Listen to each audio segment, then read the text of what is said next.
You are listening to This is Oklahoma, hosted by Mike Hearn, telling stories of Oklahomans and those that have made it their home. What's up, guys? Welcome back to another episode of This is Oklahoma podcast. Mike Hearn here, host, back with another episode. Excited to share this episode with you today. But before we do, I've got to thank our sponsors. First of all, the Oklahoma Hall of Fame. They've been a huge part of this podcast for the last few years. So the Oklahoma Hall of Fame have been sharing Oklahoma's story through its people since 1927.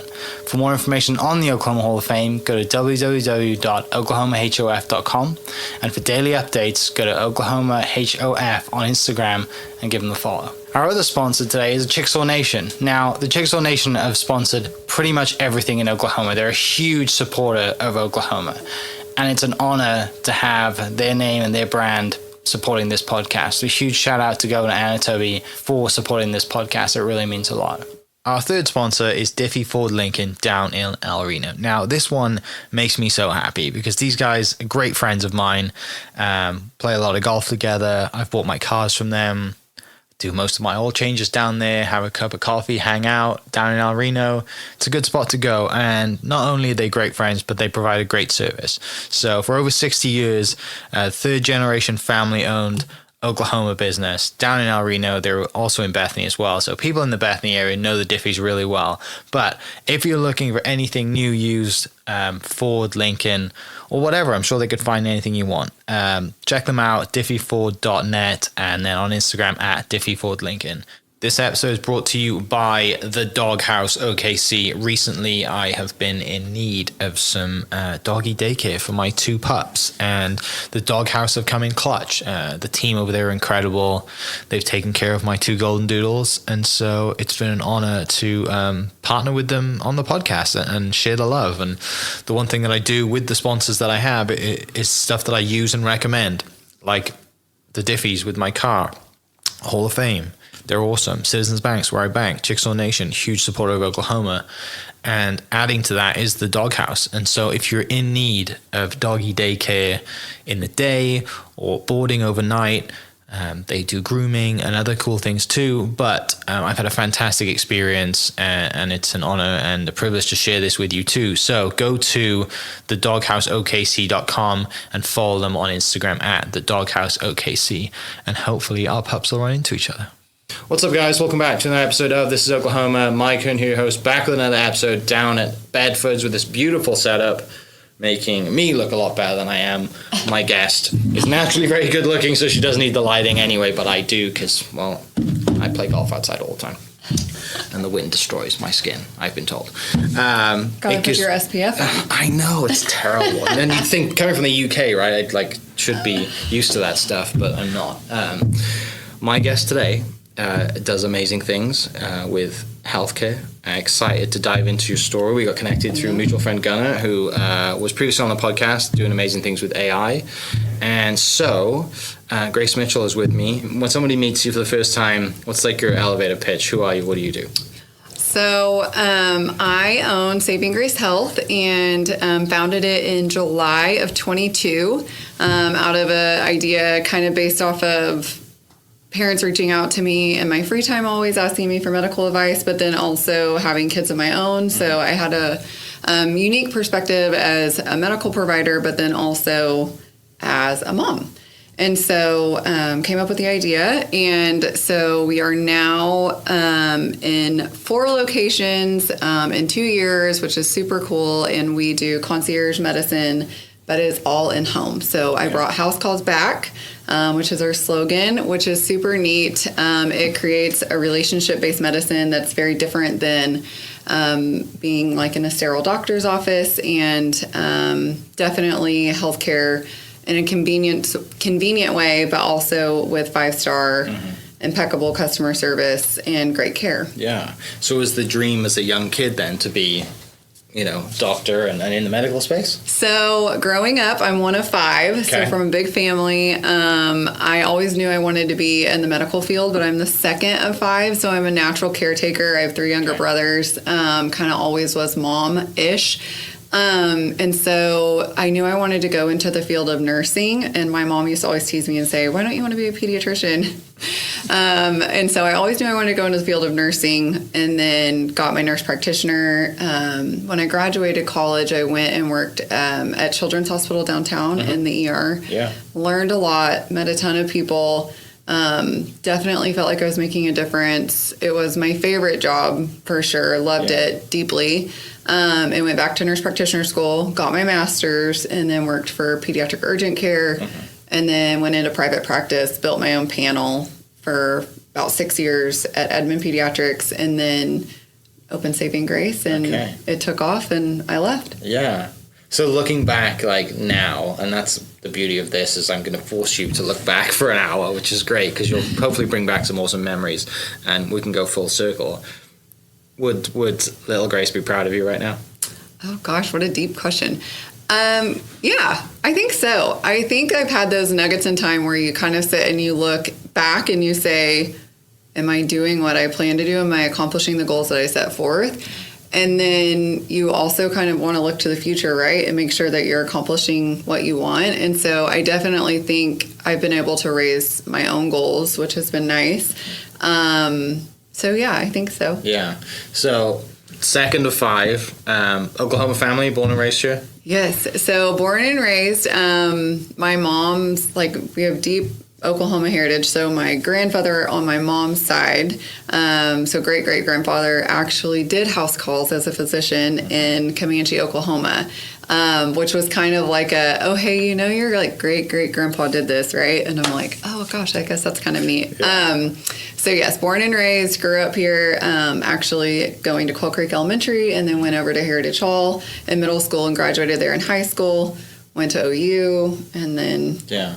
Was it always OU? Were you a big OU family?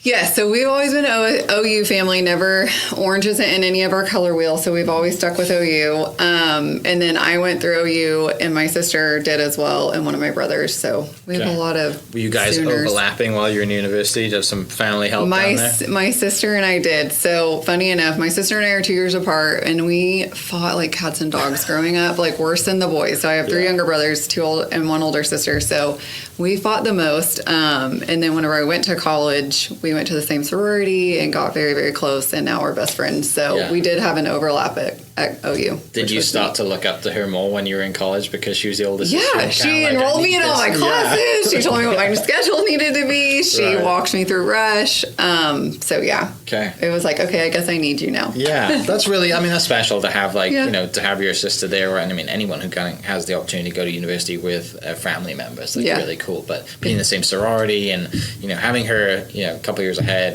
that makes a lot of difference too, right? Like she's been there, seen it, knows what to do, knows what not to do.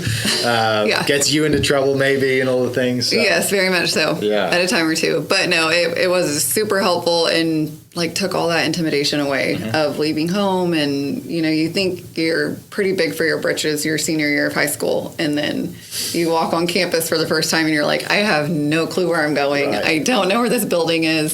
So yeah, it was very helpful. So school was pretty good for you?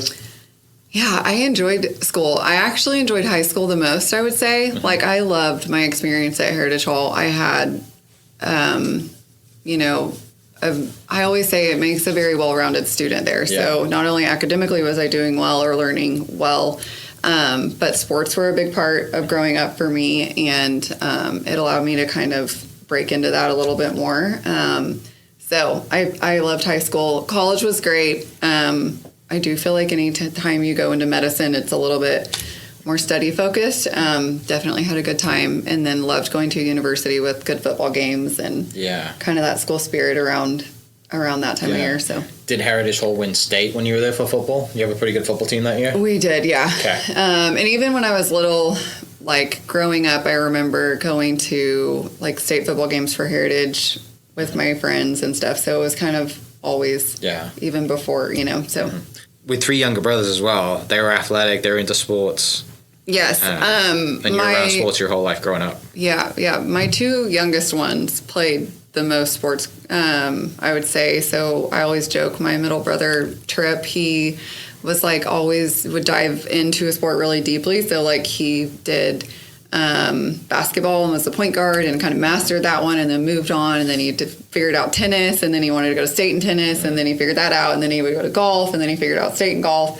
And so he was kind of our one that liked to jump around and master something, and is an avid golfer now and loves it. And then our littlest brother, he loved basketball and football as well. Okay. So What were your sports?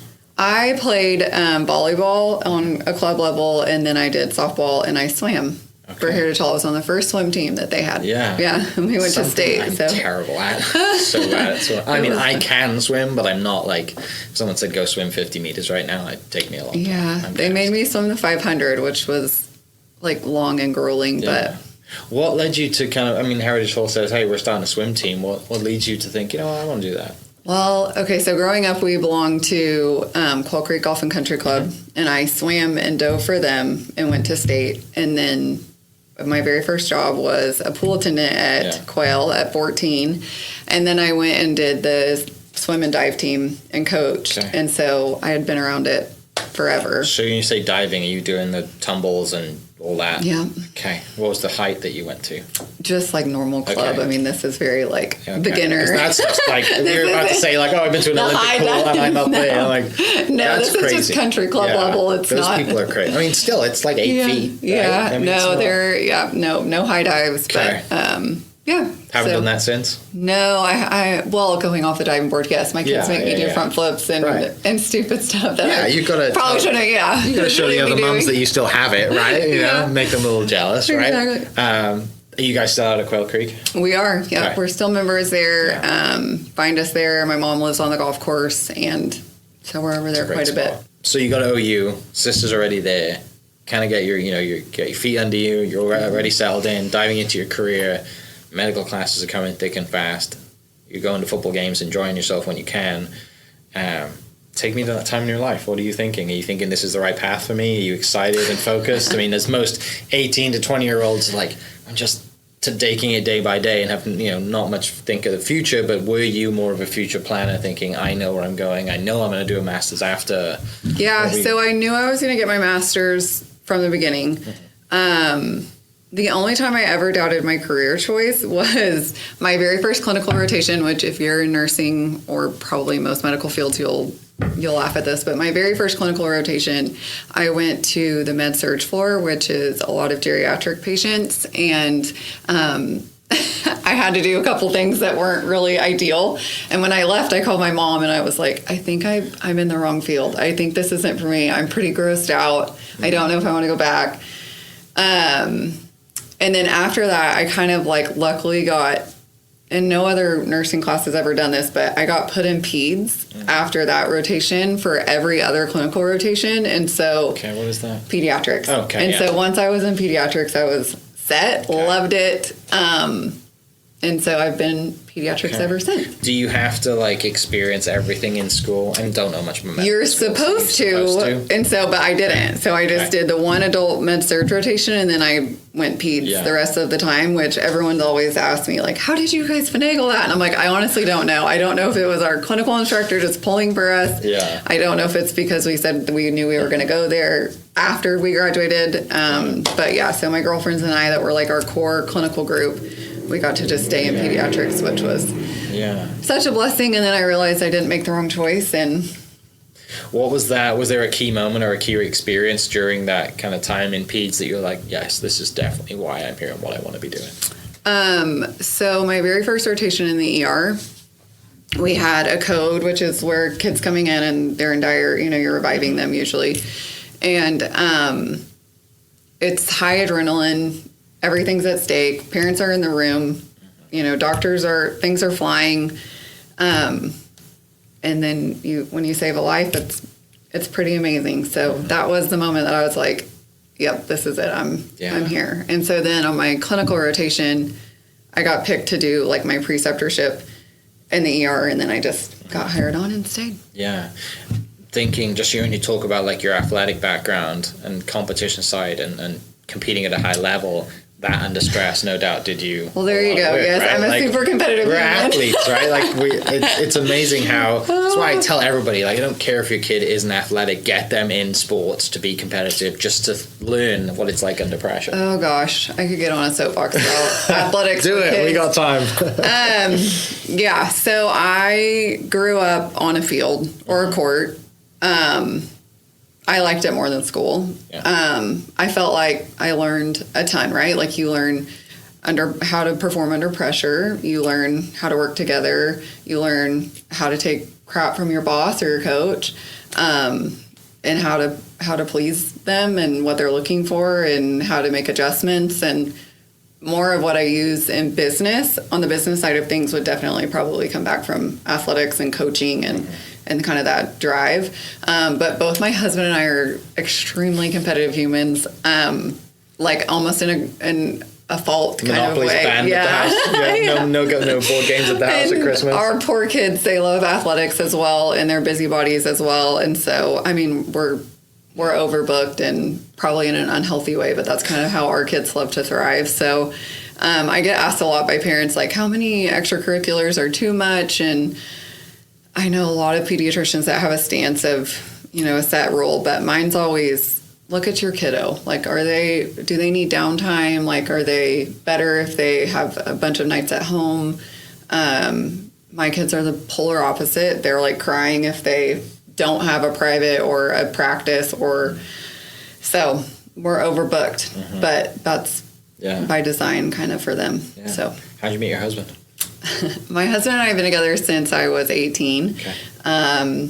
We kind of love at first sight, which is so corny, but we met and fell in love, and we've been together ever since. And I was only 2 weeks 18, and he's from Norman, and it was just kind of a random coincidence of a meeting, and we've been together ever since. Yeah. What was that random coincidence?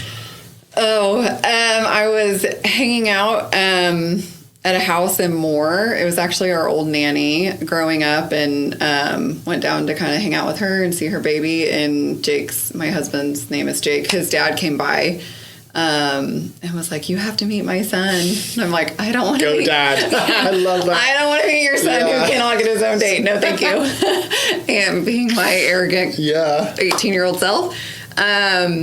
And Jake was like, I never listened to my dad. Like, I never would have ever, come by. But he was riding his motorcycle that night and was kind of just cruising there was around. That too, right? Just shows up on a motorcycle. Exactly. So he was like, I decided to pop by, and then, Brilliant. Yeah, older bad boy on a motorcycle, and here we are. There we go. 16 years later. Hey, it works. Is Jake in the same field as you, or are you the only one in? No. So Jake has also a very hard work ethic, owns his own companies, a couple of them, and his main thing that he does is trucks. So he works and builds custom trucks and does motor work and things like that. So he's been to SEMA and done the magazine thing, and right now his biggest, most fun project is that he's doing the Storm Chaser truck for Reed Timmer. Dominator, so he's working on the Dominator, and so he still lives in Norman.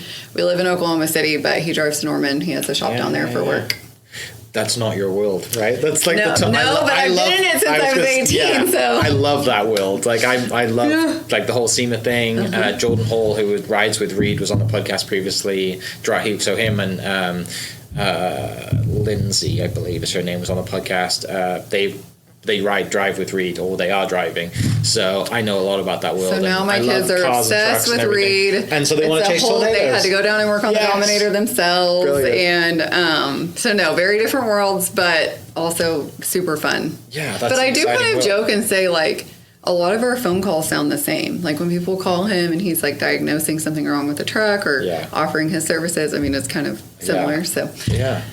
Well, and there's a lot of there's high pressure situations and everything, right? If he's going to SEMA, most of those builds happen super last minute, and he's like, "We got to get this thing there." Yeah. So has he built you one yet as a gift? No, I don't. I used to have aftermarket wheels and tires on my car with a low profile, really sleek look, and then I kept hitting potholes. Thank you, Oklahoma. So, I got them taken away. Okay. So, no. Are you a white SUV mom or a black SUV mom? Black, totally, all the way. Okay. Yeah, no white SUVs around here. We usually drive everything blacked out, but no, and my car doesn't look like a white SUV mom on the inside either. So my next guest is Jake Mitchell, coming on the podcast soon. I'd love that, because we can nerd out about cars and trucks for an afternoon. Oh, yeah. Brilliant. That's awesome. So, 16 years, you said? Yeah. 16 years. I know. 2 kids? 2 kids. So we have 2 boys, 10 and 7, Rhett and Bennett, and they play all the sports, and they do I'm in an all boy world. So we have girl dogs because I live in a totally boy world. We fish, we play sports, we build trucks. I mean, my 10-year-old takes his 4-wheeler apart for fun. So there's engine parts in the kitchen, on the kitchen table. Yeah, we're engineering things awesome. a lot at our house. So 2 dogs. What are your girls? Oh gosh. Okay, so we have a boxer. We've had boxers our whole life, Jake and I. So we have had 4 together. She's our 4th boxer, and then I got a wild hair after our last boxer passed to get a mini sheepadoodle, and her name is Penny June, and my husband calls her our doodle tootle fruitle, and we're not allowed to get another one after this. So we'll be sticking with the boxers. I'm laughing because I have 2 myself. Doodles? Yeah, 2 what doodles. Kind? I have a golden who's 7, a girl, and I have another girl called Greg's, who's like a phantom doodle, so it's black and gold. Oh. It looks like a Bernedoodle, but is a doodle, but just has like kind of gold, black, and gold. Unusual markings, kind of. Yeah, and Sebby's the diva, Greg's is a little monster. But I've only had boy dogs growing up, and these are the 2, so I treat them like boys, but they're queens, total queens. They're home dogs, sleep in the bed, Well, we call the dogs the girls, and so sometimes when I'm talking about them, I'll say and then our girls, and what? Wait a second, when do you have kids? Yeah. When do you have another kid? Yeah. So that's awesome. Okay. 2 boys and 2 girls. What's the significance behind the name Penny June, and then what's your boxer? Maisie. Called? So Maisie was we just came up with it, and then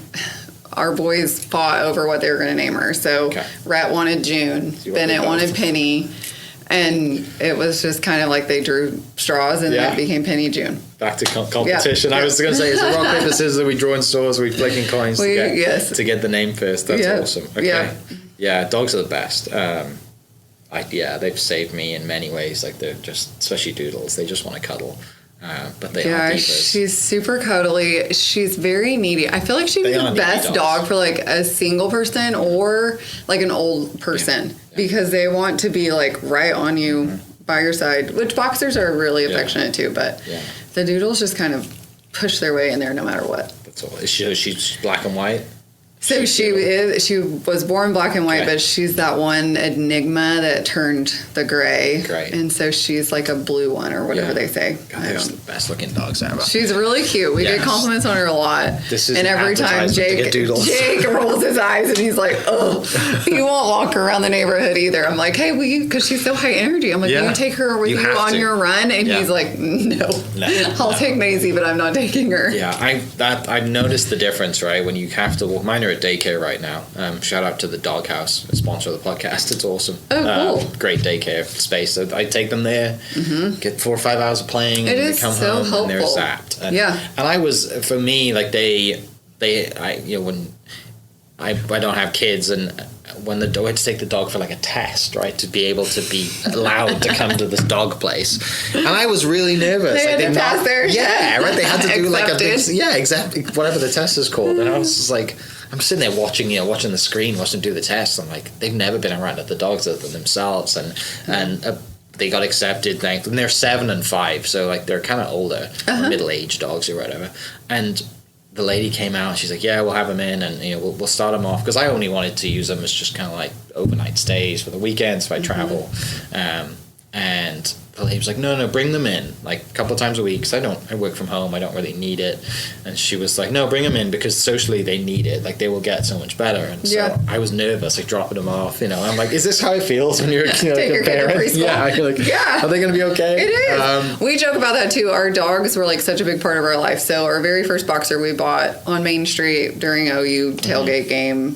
I was a senior in high school, and we bought a dog together, and But then when we had our kids, we still had that dog. And so that dog was our kid. And then it's funny when you have kids, you're like, wow, they really do become dogs. But everything relates. Yeah, but no, you do when you have dog. I mean, they're your babies. Yeah, they are. And I had a moment, like about a couple of months after that, you know, they've been taking them in 2 or 3 times a week, and the lady came out and she was just like, I want you to know that like they're so much better now than they were. Like they're so much more comfortable because the older ones are making progress. Yeah, they and I was like, is this how it feels when you're a teacher in school of your kids? Is like your kids are doing parent really teacher good. conference. Like, yes, it felt so good. They're doing so like, great. You girls get a puppuccino, you get a treat. Let's go. A gold star for being, you know, not being terrible. Naughty dogs. Yeah. But yeah, dogs are the best. Anyone listening, yeah, good. If this is your sign to go get a dog. But it's not only for Christmas. You've got to keep it first of your life. So, getting back on track, because I could talk about dogs and trucks and cars for the rest of this podcast, but this is about you, not me.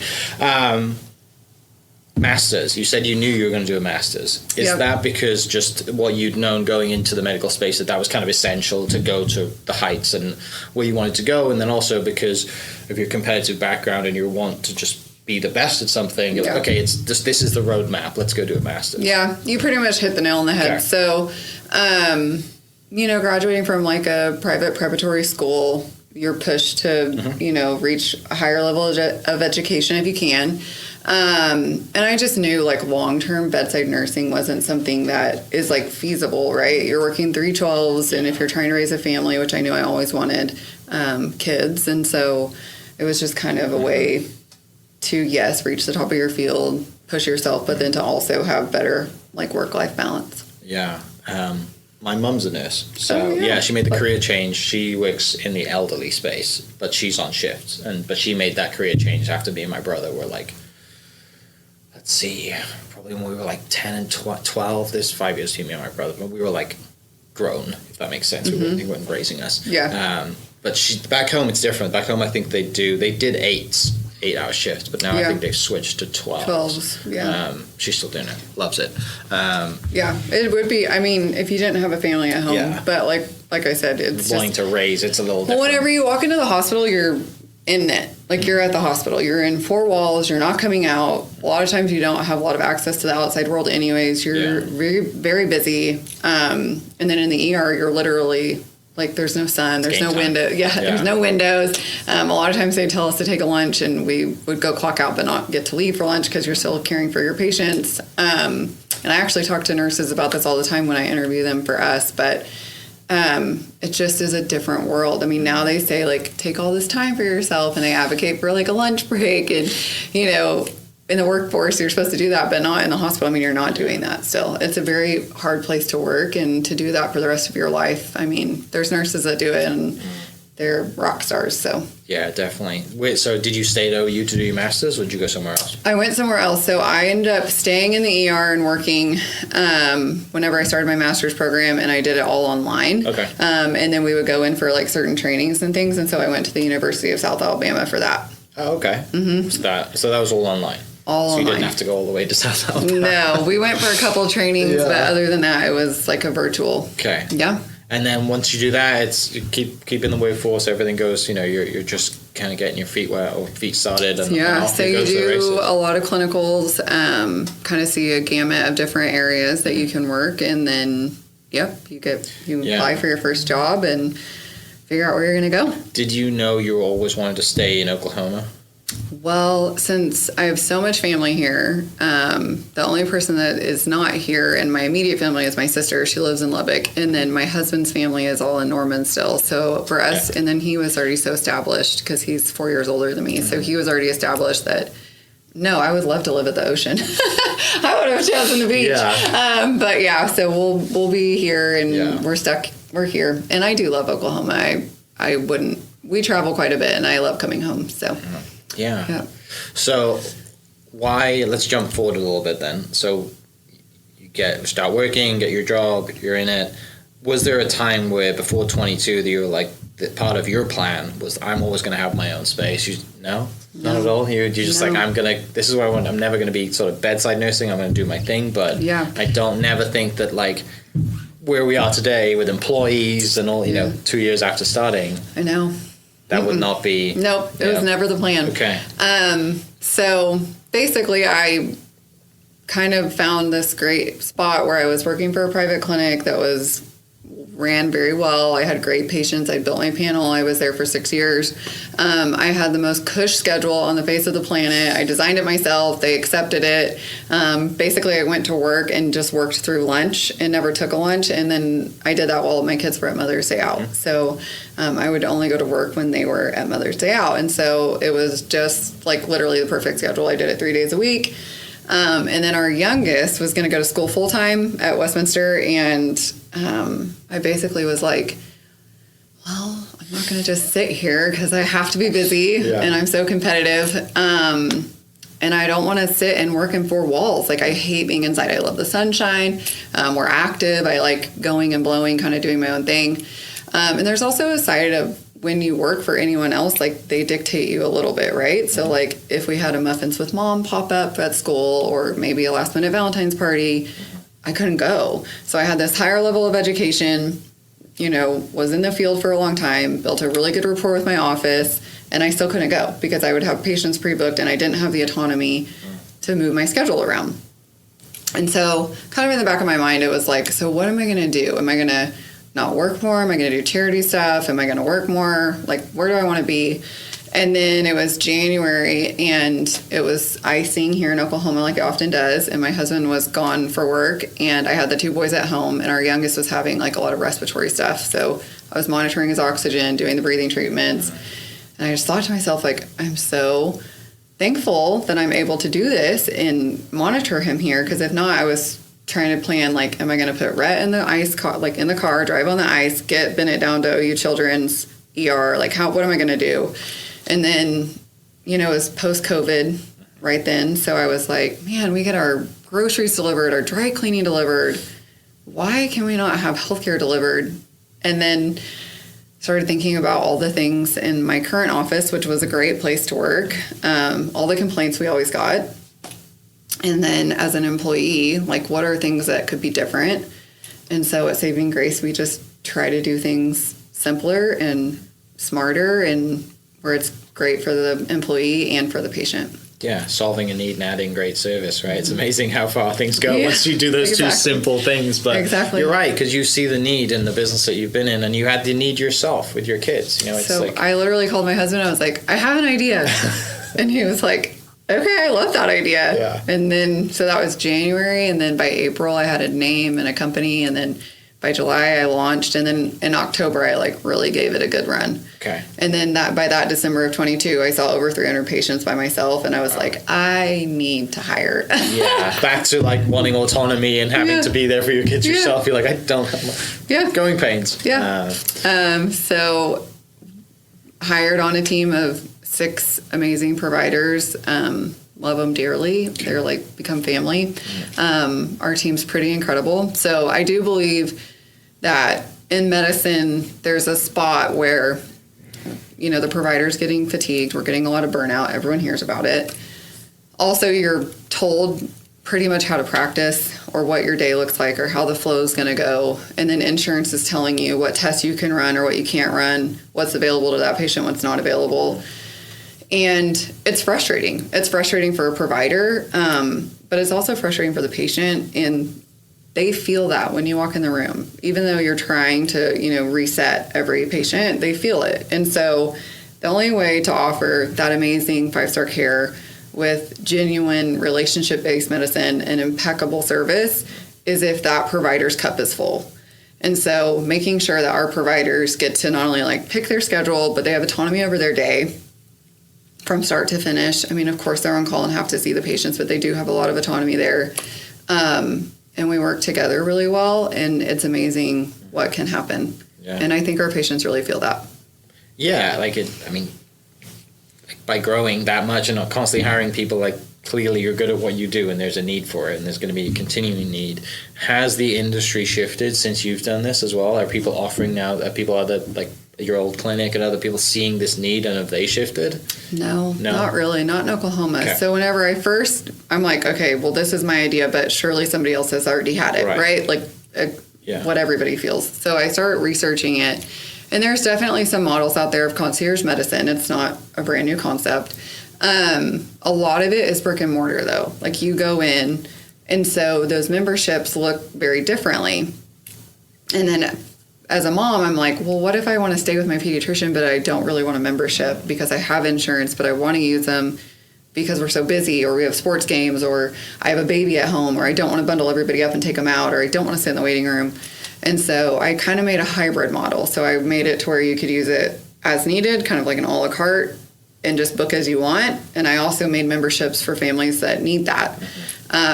It's, taking care of people and making sure that our prices are fair and that they get that service and that convenience, but then also it works for their family is just as important to me as it working for us on the business side of things. So I try not to eliminate people. I try to make sure that we're able to accommodate.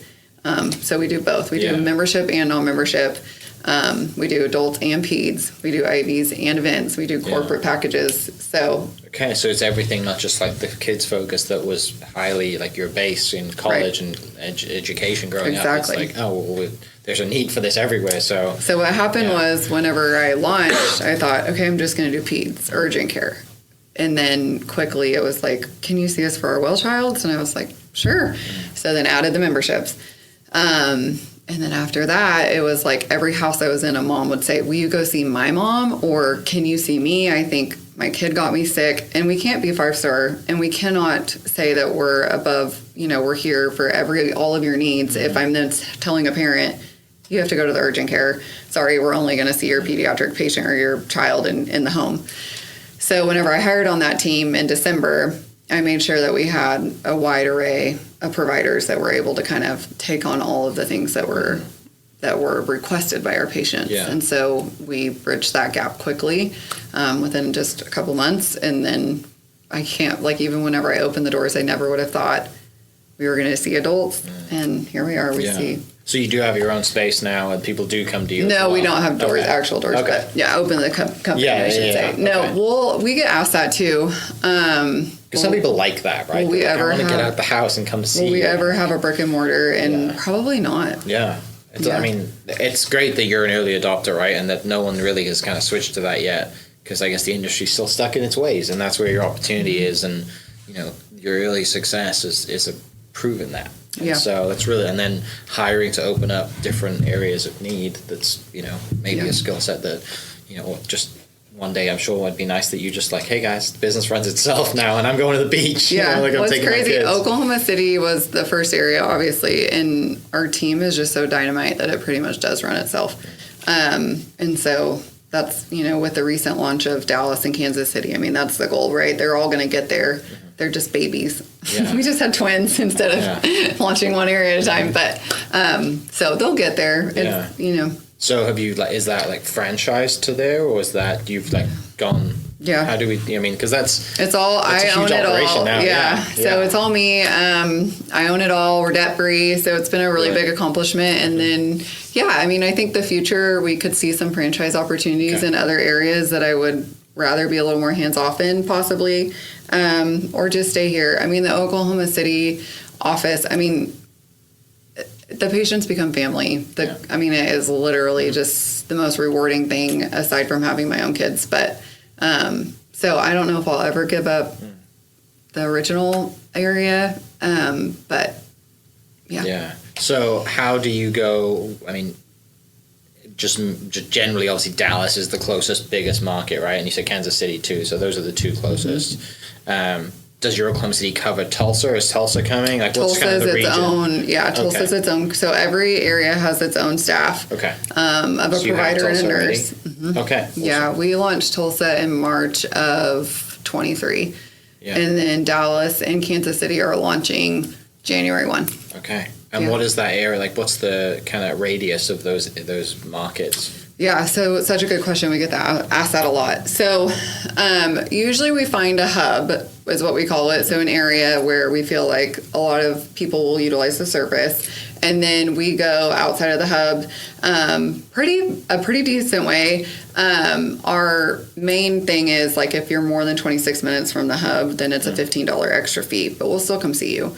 So we go in Oklahoma City, for instance, we go Arcadia, Newcastle, Guthrie, Moore, Norman, Blanchard, we go pretty far. Goldsby. Yeah. So. Okay. Yeah. I mean, Oklahoma City is, as a land mass, it's pretty big, when we think about it. So, well, that's really cool to have that, the entrepreneur mind in you. Be like, no, we're not just like having Oklahoma City.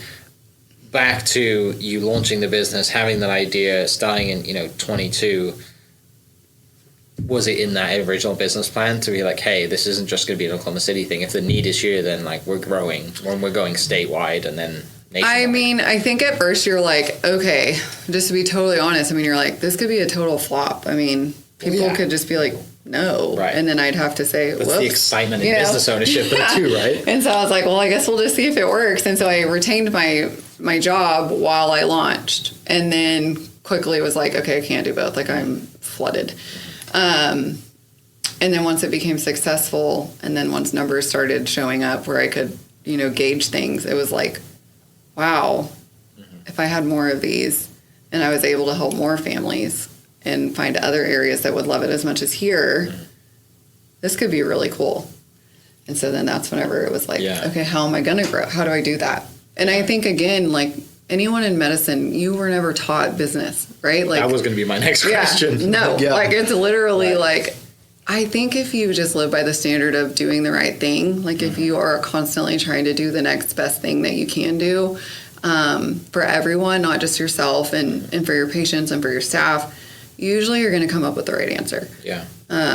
So kind of. Well, and the good thing is your husband, best friend, life partner, for 16 years is an entrepreneur as well. Yeah, he's no dummy. So like you've had an education in business, subconsciously, right? And been a part of those conversations and just after dinner or over a glass of wine or whatever, like listen to him with his problems as a business owner. And then, your family, right? Like all of our family, pretty much everyone in our family owns one of the people within the unit own their own company. So that's been interesting and fun, and you find people to lean on for support and run ideas by, and so you find your way, right? But it's been interesting. It's been a learning curve, and you research things and you listen to podcasts and you do what you can, and then I think you also just take all those nuggets and keep it true to yourself and true to your mission and what you want to accomplish, and something that you can hold your head high about and be proud of the way that you did it.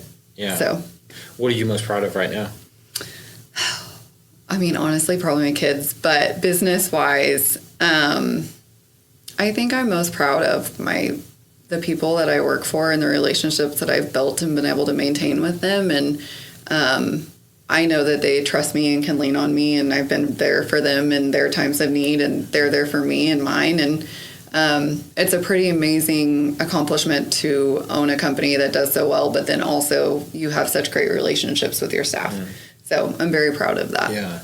And making, there's plenty of successful companies out there that do awesome things, but when you're talking about making healthcare differences, it seems like an added bonus, right? Yeah. Like, it's nice to fix a need and build someone's dream truck or build someone's dream car or sell someone a house. My industry is real estate, and kind of see that. But when you're talking about like somebody's health, like it's hard to beat, being in that industry and seeing the look on their face or the smile, or being a parent. I mean, obviously you understand it yourself, and like, and then growing that to a different market and watching your employees go through that too, right? Like obviously this is your baby and you understand it, but seeing your employees take ownership in their part, like that's, they're like your extended kids now too as well, right? Yeah. So you've got like this really cool kind of web of business that's growing. And I mean, we're 2 years in, like this, like the patients are pretty incredible. And like whenever you see somebody, whether I'm at the ball field and a mom stops me and they say they saw one of our staff members and they were incredible and thank you so much for offering this, or even like if they didn't book a visit with us but they call in and they have questions, we'll be helpful and guide them through like, hey, we would actually recommend you go to this doctor or this orthopedic or this neuro person we've had really good feedback with. I think even just being a resource in the community is super rewarding, and it's just a different level of care. Yeah. You mentioned earlier about kind of, you being able to provide the most care in your employees because their cup is filled up first, right? And, that's a great lesson. Like we kind of have to take care of ourselves before we start taking care of others and putting time into others as well, which a lot of us fail to do. Yeah. Right? Because we're not thinking about ourselves. We're thinking about, the need or kids or dogs or, the last thing you're thinking about is yourself. And like, just take 10 minutes, maybe a day, every day, just to sit there and check in. Yeah. And I think for me, honestly, one of the things that does fill my cup is caring for others. So I think, a lot of people say meditate or take a walk, like you're saying. But I mean, honestly, whenever I'm able to care for someone else, I think that's the most fulfilling thing. And so in order to, grow it and allow other people to do that, it's just pretty rewarding. Yeah. And you also mentioned being that second child, right? Like you were clearly very aware of your personality traits and just looking at the signs of you growing up and everything makes sense.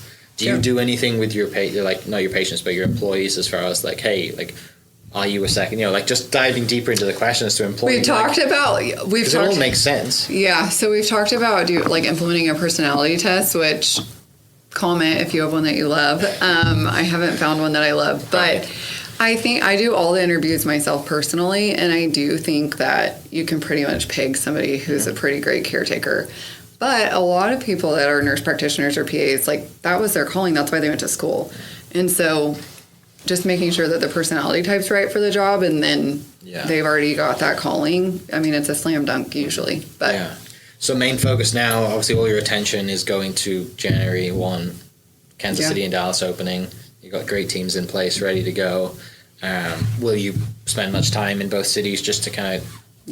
Usually I will go to the location about once a month. Okay. And then every day I talk to whoever's on call in each area.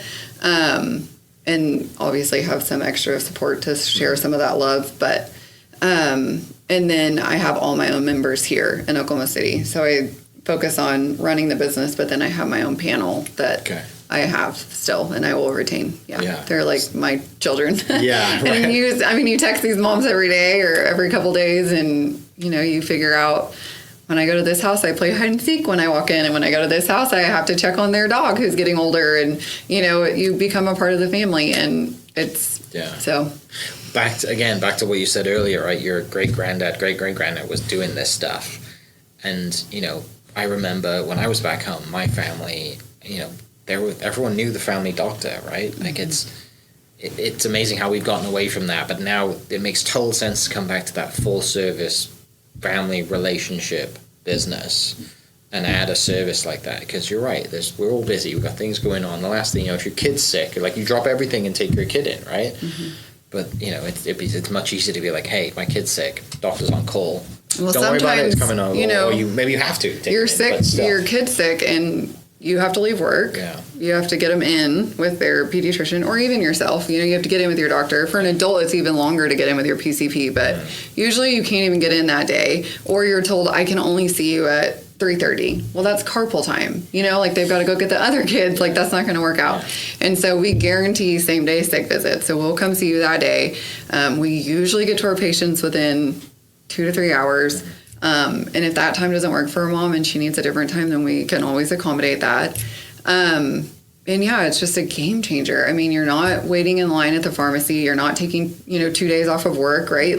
A lot of people can work from home now, so their workday doesn't even get disrupted because they can stay home and we can come by and pop in. Visit takes about 15, 20 minutes, and then we leave and get everything called in and let them know. And then if they have any questions or concerns, it's not like they walked into an urgent care real quick and they can't get a hold of anyone.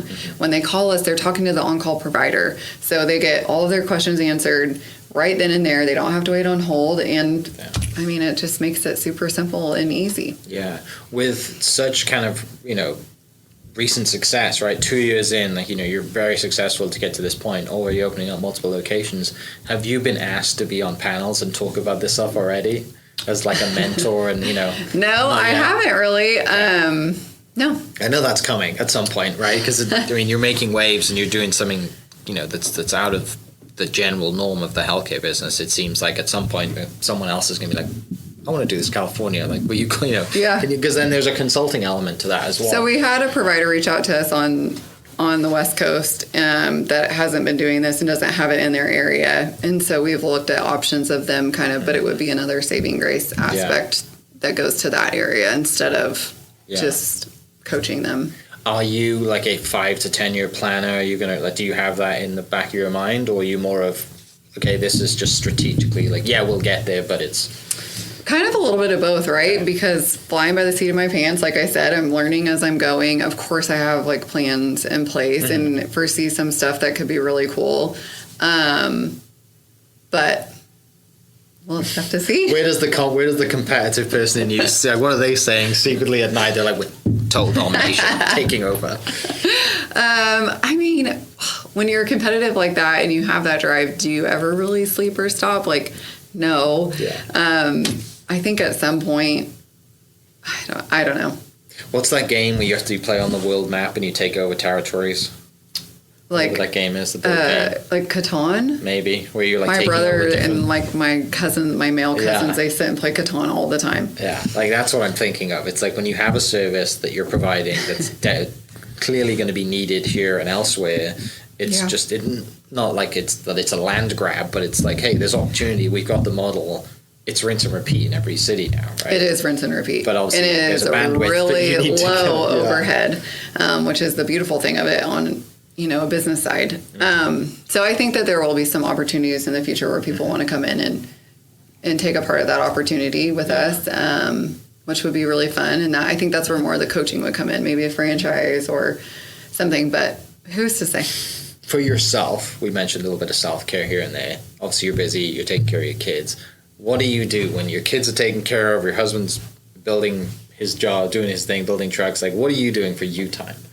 I love... When does that happen? That's probably rare right now because you're building a business. No. But, yeah. I love to garden. Like, it's one of my favorite things. Okay. Not easy in Oklahoma. No, well, my mom was a huge gardener. I grew up around it. I love colors and beautiful things, and so I love gardening, and I love design. So like interior design is really fun for me. And then of course vacationing, but it's just been a lot harder with owning the company and us being 24/7, 365. So when we do travel, we just have to plan it. But so that's kind of family time. We usually travel with family just because it makes it really fun for the cousins. Well, you're one of 5, so I'm sure there's a lot of cousins too. Yeah, so my mom has 7 grandkids on my side, and so she had one grandkid once a year for 5 years in a row. So they're all just like packed in the same age, and then we have 2 babies to add on last year. So there's 7 of them. Yeah. You said you're a beach person, so it's mostly beach over mountains. Yeah, we don't go to the mountains. I hate being cold. I'm cold all the time. Yeah, sorry, it's 30 degrees. Eric earlier was like, do you want to turn the heater on? I was like, no, I think I'm good. It is freezing in here. You come in a coat. Yeah. No, so I hate being cold. I'm cold all the time. And so anytime we're leaving, we're going somewhere warm. And I grew up going to the beach a lot. So yeah. Finishing up, last few questions. I'm in the real estate space, and so I love to ask my guests what their dream. If you could wave the magic wand today and build your dream house, what does that look like? Oh gosh. Well, we moved in February, and I kind of feel like I'm in my dream house. Okay. Like obviously, I would change some stuff, and we have, but we love our location, and I mean a big lot with a great backyard. We're active and outdoorsy, so it's been great. Okay. Sometimes because I am a city girl at heart, I think, but I grew up on some land, like 20 plus acres, and I had horses growing up. Okay. And so somewhere like in the back of my mind, I think I would love to own like a little farm, but not while my kids are young. Okay. How old are your kids right now? Maybe as an empty nester, that could be like a task. Yeah. I have a 7 and a 10-year-old.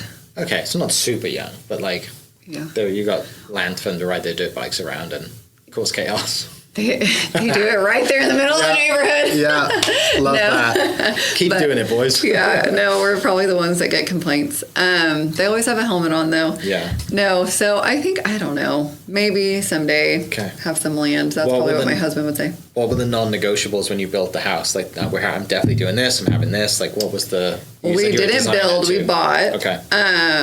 And basically, I was like, I'll make anything mine. Like, I love design and we'll change whatever. So we'll make it our own. But it was the lot size that was not, that was like a non-negotiable for my husband. Yeah. So we found almost an acre in the middle of the city. And so that's, that was kind of that was our middle ground.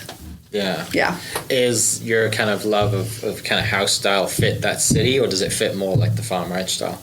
City. Okay. Yeah, I'm more of a traditional girl. Okay. Yeah. A lot of glass. Yes, lots of big windows and light. Okay. I'm a very much a light, bright, colorful person. So, what's the next project at the house then to make it yours? we just finished the powder bath, and we're adding on garage space, if you can imagine. Yeah, that was going to be my next question. Where's the shop? So right now they're putting in like a detached garage, and so I think next, I don't know, we need to redo our kitchen, but I feel like that's not anytime soon. That sounds overwhelming. Living and redoing a kitchen sounds. Jake's listening to this going, oh, I'm in so much trouble. Yeah. So that might be our next big thing, but when we're ready, not right now, maybe in two years. Yeah. What is going to be, whenever you get to a point where you're like, I'm going to treat myself, what is going to be that gift to yourself that, you know, not that you might ever sell the business one day, but you have goals. Whenever you reach those goals, I am terrible about kind of celebrating my goals. Horrible at this. Right? Like, because we're always focused. You're always focused on. I never do. January's coming out. You're focused on the next two. Like, you know, you've had wild success up to now. You know, because there's always more. I'm so bad at this. I don't even like celebrating my own birthday. Well, I'm bad at this. Okay. Love celebrating others. Yeah. Though that's the caretaker in you, right? What are you going to treat yourself with whenever you can? Or what would you like to treat yourself with? Like way down the road? Yeah, well, I mean, like you decide major dreams? Yeah. I feel like major dreams, again, we love the beach, so I would love to have our own place there. Okay. Yeah. Do you have a favorite? The Bahamas. Bahamas. Yep. Okay. Yep. All right, beach house in the Bahamas. Not Small goals. Small goals. Hey, I'm all about big goals and being here. That's, you know, the people that have been on this podcast they're not on the podcast because they've had small dreams, right? Yeah. Like they've done something pretty impactful and continue to dream. And I think that's the key too, is, you know, no doubt that the way that you raise your kids is to be athletic, be competitive, and always strive to be the best that you can be, right? Like, you know, we're built kind of the same. Jay clearly is too, because he's a business owner, and the way you're raising your kids and the family you've been raised around. You know, you mentioned almost all of your entrepreneurs in some form. Like, there are people in the world that are just happy to just do their 9 to 5, sit at home, go to a football game on the weekend. I'm just not that person. No. Right? And there's a place for that too. My parents do that. I do sometimes though, like when you said, what would you treat yourself with when you meet like a goal? Literally, like when you said that, my thought was like, probably to be still. Yeah. Like I probably, like when we meet a goal, I probably need to sit and be still and try to like lower some of the hum a little bit. So that would probably be like a treat myself, not necessarily like an end goal, but I think I probably should like try to. Yeah. Yeah, I mean, we all need it at some point, right? Until you get bored of it. And then you're like, okay. One of the things for me that I never thought I would do, or especially as a guy, Purity Day Spa reached out to me in Oklahoma City. They're amazing. Okay. And they were like, hey, would you come by for a social, you know, like we'll give you a free kind of massage. It wasn't that. It was like a sports one. Like, come check us out. Yeah, come check us out. Do some social media posting, and we'll give you some free things. And I was like, okay. It was I'm like, you know, I'm kind of probably the same as you and other business owners. Like, we just don't take time to ourselves, especially as a guy going into like this big pink building in the plaza that's got, you know, skin routine and all even this at the dentist stuff. you're like, yeah, right. Like, you know, I was like an hour of just sitting there and having like a Swedish like sports massage, hot stones. Yeah. And like, oh, I get it now. It was a treat. It was incredible, right? Like, I'm like, okay, I need to schedule these at least once a quarter because I needed it. But it's just that you got still. I got still, and the team there are amazing. They actually just opened up a second location. Oh, good for them! But yeah, the first one's in the plaza. It's this big pink building. You know, I'm like a guy going in there. I'm like totally out of my comfort zone. You know, there's like a spa and a hot room and all this. You know, people walking around in robes and like. You're like, did I go to the right place? Yeah, I'm like, what am I doing here? All right, I checked it out. Bye, guys. Purity Day Spa is my That's go-to great. I'll have for to look them up. relaxing for sure. Okay. Where do people find you? How do people get to you? People listening are like, I need that. This is a need in my world. You can always Google us, find our phone number, call to book. We also have a website, and then you can book online. Okay. And then we have a great social media following where we talk about all of our new kind of services, products, and then some funny parent humor on there as well. So we're in all the places. No no business podcast yet? So funny. That would be so fun, but I think probably in like 2 years. Okay. Yeah. It's coming. Yeah. Yeah, I think it'd be really, really fun, Yeah. but not at this moment. Did you see the need, and obviously recognize the need to be on social media as much as you mentioned having a great presence?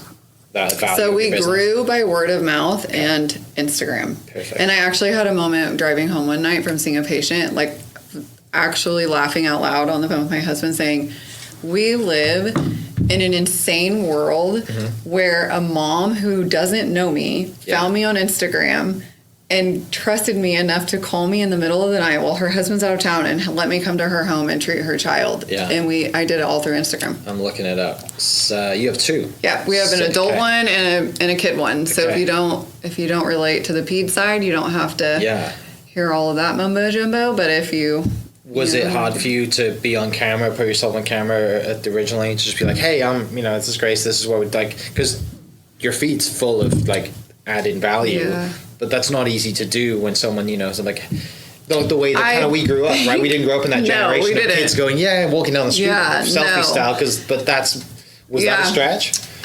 Some of it makes me really cringe. I'm not going to lie. So I will record and dump is what I call it. So I record it and put it into a folder and somebody else posts it and edits it. But if you have to sit there and listen to yourself over and over, then you're never going to post yourself. Yeah. It's cringy. It is. To hear yourself talk. So I only record things once. I won't sit there and redo them. So well, that's good because that puts personality in it. And also there's people value that little kind of but the fact that it's not perfect. And it's we're all looking for more relationships. Yeah. We're looking for more actual interactions with people. We're looking for a community or a tribe.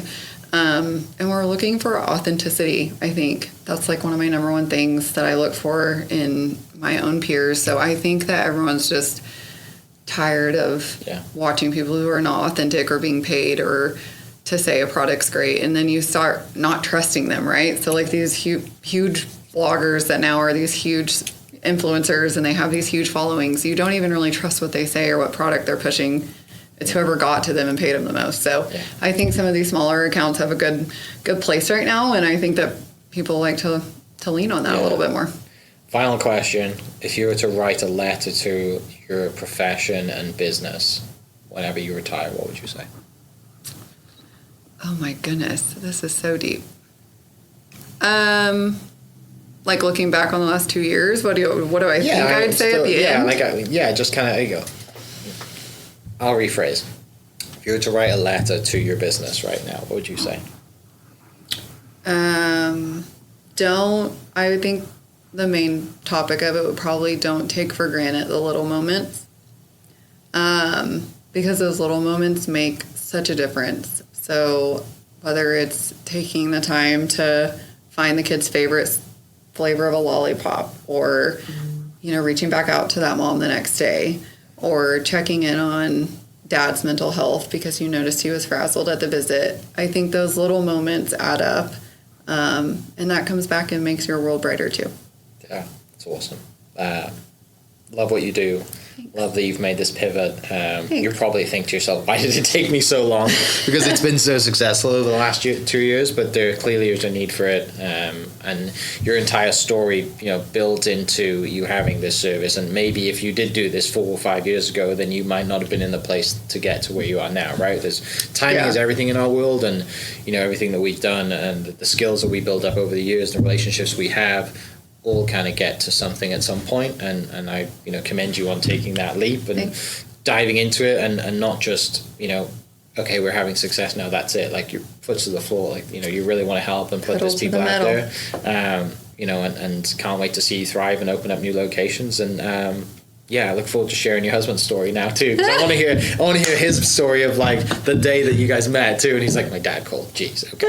I'm sure he'd love to come on. Yeah, I'll definitely need to set that up. But for people listening, I'll put your social media links in the description. They go check that website, get to that. And thanks to Gunnar for connecting us as well. Thanks. Yeah, thank you so much for having me. It was very fun. Hope you guys enjoyed that great episode. Thank you so much for listening. As always, huge shout out to our sponsors, the Oklahoma Hall of Fame, sharing Oklahoma Oklahoma story through its people since 1927. For more information on the Oklahoma Hall of Fame, go to www.oklahomahof.com and follow them on Instagram for daily updates at oklahomahof. Our other sponsor, the Chickasaw Nation, amazing sponsor. They do amazing things for the state, and they're always sponsoring something in Oklahoma. They're a huge supporter of Oklahoma, and without their support, we wouldn't be able to do what we do.